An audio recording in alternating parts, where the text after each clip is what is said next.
নবী মরে গেছে, মাটির সঙ্গে মিশে গেছে, নবী এই যে গায়েব জানে না, এই নবী এই অমুক নানা রকম সব না দাদু যা ওই ভূমিকার ছোট হুজুর মুরব্বীরা জানেন আমাদের সব সহবতের মানুষ। হ্যাঁ ফাটা কপালে মৌলবী, আমি জুলফিকার, আমি স্টেজে ছিলাম না, তুমি নাই তোমায় কি চলবে তোমাকে পানি দিয়া দাও এইরকম। হ্যাঁ আমি ছোট হুজুর, ওই রকম মৌলবীকে মেরে আমি হাজত জেল খাটতাম, হাজত খাটতাম, মানে আমরাও ওই রকম ভাবে বলি এমন বলা বলতেন দাদুজান, যেটা বলবেন না দাদুজান এদের নাম দেখেছিলেন ফাটা কপালে মৌলবী। কি জোরে বলে? হ্যাঁ ফাটা কপালে মৌলবী। হুঙ্কার এই ছোট হুজুরের সামনে এসে আচ্ছা আচ্ছা মৌলবী বড় বড় সব, আমি এদের আর নাম নিচ্ছি যারা এইসব মানতে চাই না, মিলাদ কিয়াম হ্যান ত্যান নানা রকম সব হাত তুলে মোনাজাত কবর জিয়ারত এসব মানতে চাই না, এই এদের বড় বড় পান্ডারা ছোট হুজুরের সামনে এসে থরথর করে ওলির কাছে এসে জবান বন্ধ হয়ে যেত, মনে মনে করে আসতো এই বিয়াদবি করবো ওই করবো, এসে জবান বন্ধ হয়ে গেছে, কথা বলতে পারে। শুনছেন কি বলছি?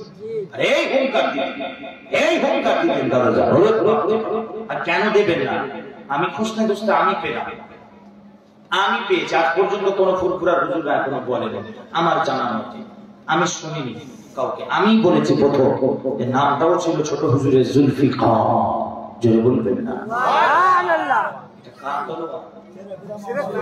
হযরতে মাওলা আলী শেরে খোদা, মুশকিল কুশা, হায়দারে কাররার, হযরতে আলী আলাইহিস সালাম রাদিয়াল্লাহু তাআলা আর হুজুরের তলোয়ার।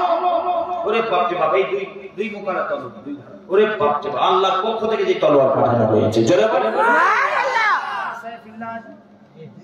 লা সাইফ ইল্লা জুলফিকার, লা ফাতা ইল্লা আলী, লা সাইফ ইল্লা জুলফিকার। শুনেন কি সব নিতে সব দেখেন শুনবেন। ওই জুলফিকার, ওই যে দাদুজানের নামটাও তো ছিল জুলফিকার। তলোয়ারের একটা তাসিরের ব্যাপার আছে তো, কথা ঠিক না বেঠি? তারপরে আমি খুঁজতে খুঁজতে যে বললাম যে আমি একমাত্র আমি পেয়েছি, খুঁজতে খুঁজতে দেখলাম যখন ছোট হুজুর কিবলা তিনি তার আম্মা জানের পেটে ছিলেন, গর্ভে, দুনিয়াতে তখন জন্ম নেননি, তখন ফুরফুরা বীর 14 শতাব্দীর মুজাদ্দিদে দ্বীন ও মিল্লাত, ইমাম আহলে সুন্নাত, আমিরুশ শরিয়াত ওয়া তরিকাত, কুতুবুল আলম, খাজা সাইয়্যিদুনা ইমাম আবু বকর as-সিদ্দিক আল-কুরাইশি ফুরফুরাবি, দাদা হুজুর পীর কিবলা রাহমাতুল্লাহ আলাইহি রাদিয়াল্লাহু তাআলা আনহু, তিনি একদিন রাত্রিতে স্বপ্ন দেখতে লেগেছেন। স্বপ্নের মধ্যে ইমাম শাফিঈ রাহমাতুল্লাহ, আমাদের মাযহাবের 4 ইমামের এক, জানেন তো নাকি? আমাদের মাযহাবে কয় ইমাম? 4 ইমাম, জানেন তো? আর আহলে বাইতের কয়টা ইমাম? 12 ইমাম। কত ইমাম? 12 ইমাম। আর মাযহাবে 4 ইমাম। খুলাফায়ে রাশিদিন কতজন? দাঁড়ান না, কতজন? 3 জন, 2 জন, 4 জন। এই যে শুনেছেন এটাও ভুল, এটাও সমাজে আমাদেরকে জানতে দেওয়া হয়নি। খুলাফায়ে রাশিদিন হলো 5 জন। কতজন? 5 জন। হাদিস কোরআন দিয়ে আমি বলছি, যদি প্রমাণ করতে না পারেন আমাকে বলবেন, দলিল দরকার হলে আমাকে বলবেন, হ্যাঁ দলিল দিয়ে ভরে দেব। আলহামদুলিল্লাহ বলেন আলহামদুলিল্লাহ। খুলাফায়ে রাশিদিন 5 জন। কতজন? 5 জন।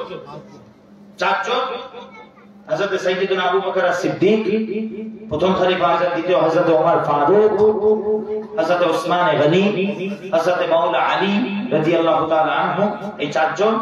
আর 5 নম্বর খলিফাকে নূর পাকের লখত জিগর, নূর নজর, হযরত মাওলা ইমামে হাসান পাক আলাইহিস সালাম রাদিয়াল্লাহু তাআলা আনহু।